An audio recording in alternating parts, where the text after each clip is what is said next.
If you want to replace an equipment, you can use replace equipment command.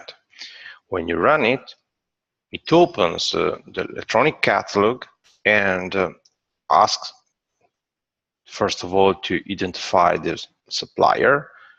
For example, we can search for our Electrolux supplier in order to load the library. Then we can move and search for the equipment we want to insert. For example, modular cooking 700.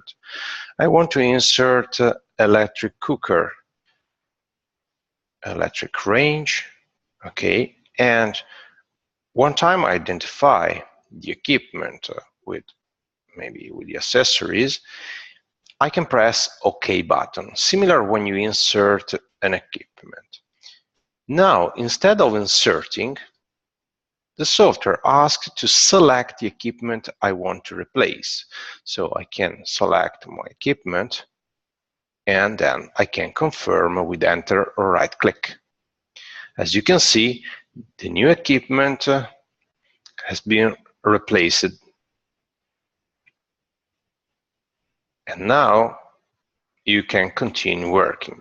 Obviously, if your equipment has been already numbered, it will maintain also the position number of the previous equipment.